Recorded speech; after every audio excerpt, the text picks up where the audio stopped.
인터넷 포털에서 휴대전화 성지들의 영업은 더 은밀해졌습니다. 인터넷 카페에서 오픈 채팅방으로 유도하더니 동종업계 종사자인지 확인해야 한다거나 단속을 피해야 한다며 신분증을 요구하거나 직장명, 사원증까지 요구합니다.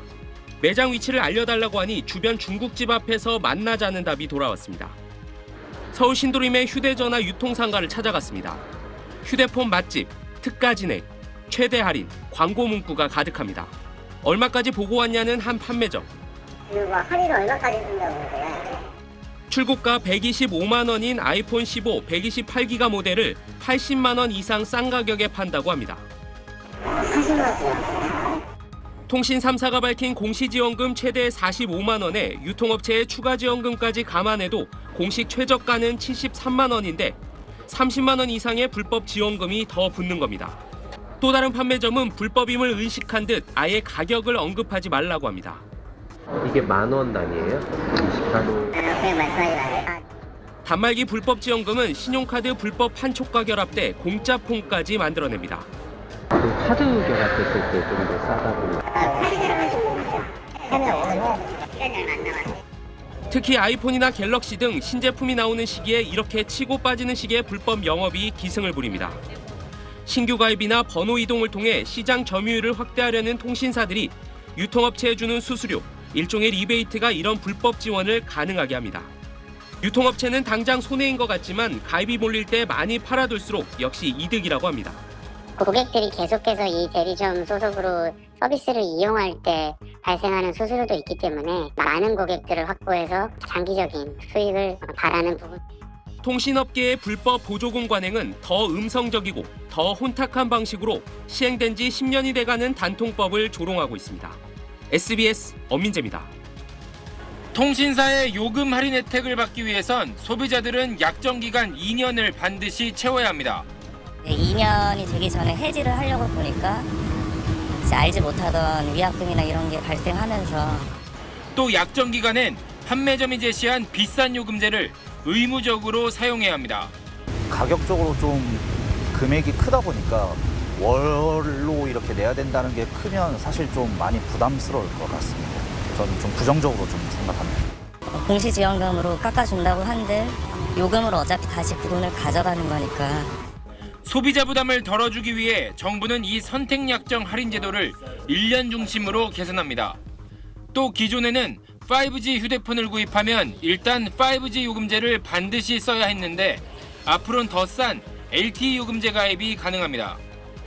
논란이 컸던 단말기 유통법, 즉 단통법은 폐지 대신 지원금을 늘리는 쪽으로 바꿉니다. 판매점의 추가 지원금 한도를 공시지원금의 15%에서 30%까지 올려서 휴대폰 판매 가격을 낮출 계획입니다. 하지만 비싼 요금제 가입자에게 지원금 30% 혜택, 쏠림 현상이 벌어질 가능성이 큽니다. 또 최신 폰을 값싸게 파는 이른바 온라인 성지를 더 늘려 단통법은 더 무력화될 수 있습니다. 통신사에서 지원해주는 지원금으로 팔아야지 공시지원금하고 선택약정으로는 불가능해요. 또 약정 기간을 1년으로 줄이는 건 의무 규정이 아니어서 통신사의 협조가 요구되는 등 이번 대책이 실질적인 통신비 절감으로 이어질지는 미지수입니다. SBS 김관진입니다. 출고가 100만 원이 훌쩍 넘는 최신 휴대폰. 하지만 조건만 맞으면 공짜로 구매할 수 있습니다. 요금 같으면 은행으로나 카드로 나왔어요. 카드 어디에요? 25년 경력의 휴대폰 판매점주는 대부분 판매점들이 손님이 가격 정보를 얼마나 알고 있는지 보고 판매가를 다르게 부른다고 말합니다.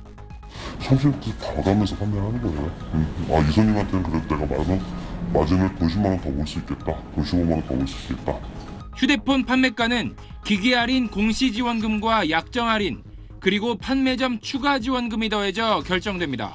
추가 지원금은 공시지원금의 15%를 넘길 수 없지만 통신사들은 실적이 좋은 판매점에 더 많은 지원금을 내줍니다.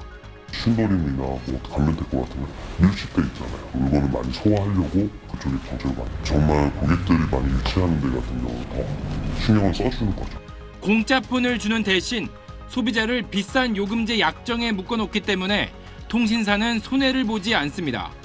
높은 요금제라든가 내가 2년 정도 약정을 써야 된다든가 결론은 통신사에서 손해 보는 거 없어요.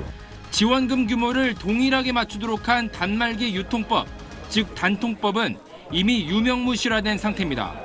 때문에 아예 단통법을 없애고 지원금 경쟁을 양성화해 소비자들의 폰 구매 비용을 낮춰야 한다는 의견도 힘을 얻고 있습니다. 정부는 단통법 폐지 대신 판매점 지원금 한도를 30%로 올리는 쪽으로 개정을 검토하고 있습니다. SBS 김관진입니다. 단통법은 휴대전화 가입 시 고객 지원금 규모를 일정하게 제한하고 있습니다. 할인 정보에 어두운 사람들이 비싸게 사는 불이익을 막겠다는 취지였지만 통신 3사 간 할인 경쟁이 줄어들면서 통신비 인하 효과는 보지 못했습니다. 고가 요금제 유지, 장려금을 활용해 고가 스마트폰을 반값에 팔기도 하는 대리점들이 버젓이 성지로 불리며 영업하는 등 불법 보조금 편법 할인 판매도 근절하지 못했습니다. 정부는 대다수 고객들은 단통법 때문에 가격 경쟁 혜택을 누리지 못하고 있다고 보고 개선책을 마련하기로 했습니다. 대리점의 추가 지원금 상한을 15%에서 30%로 높이는 방안이 우선 추진됩니다. 예를 들어 100만 원짜리 스마트폰의 공시 지원금이 20만 원일 경우 추가 지원금은 20만 원의 15%인 3만 원 정도입니다.